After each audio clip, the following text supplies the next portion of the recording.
out to all my earners. You know Earn. what I love about y'all? Y'all be sneaking up on me on this YouTube. Y'all don't be playing around. It'd be like everyone I speak to is an earner. Now, tell me about how long have you been an earner for? I've been an earner for 5 months. 5 months? About 5 months. You're original OG then. I know I started it early. Like I started a podcast and I was always like, I like the gems. I think my best or my favorite gem that I got from y'all, and I actually just had a credit class with one of my friends, like we was just like talking about credit scores, was the statement versus due dates.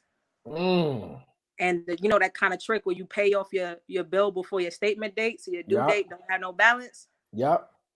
Yeah, I'm like, they don't teach us that. They don't teach us that. That's a gem right there. That's a gem. That's like that's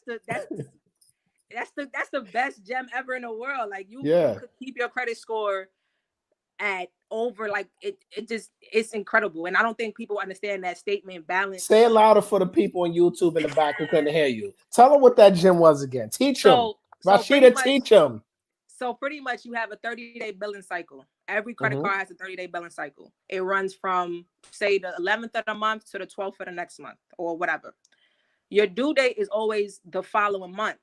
So as long as you pay off your credit card, whatever you spent before that statement date. So say your statement date is the 12th. If you had a credit card that had $10,000 on it, and then during that month you spent $8,000, but before that last date you paid off that $8,000, your due date is not going to have any. You're not going to owe them any money because they didn't have anything to report. So you could have went crazy the whole month. Oh, I swipe. But right before the 11th on the 10th, you paid off that whole $8,000.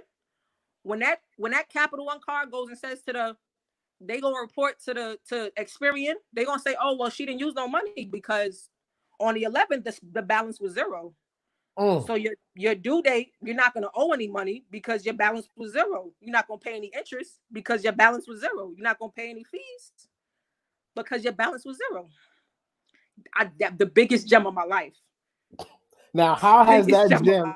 Now let me ask you this now. How has this gem impacted your credit scores now?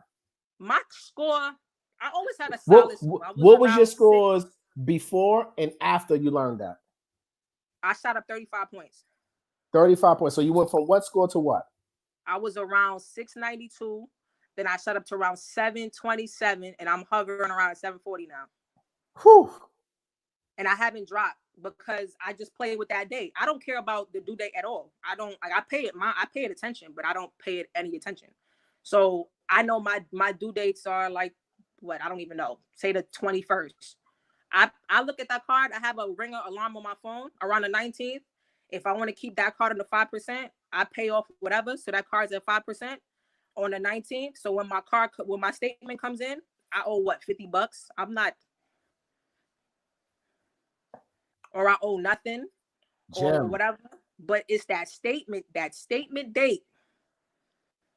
I learned that, and ever since that, I put everybody on the EYL. I'm like, y'all slipping. They all have black people out here giving out gems, and y'all over here sleeves. Is EYLU worth the money?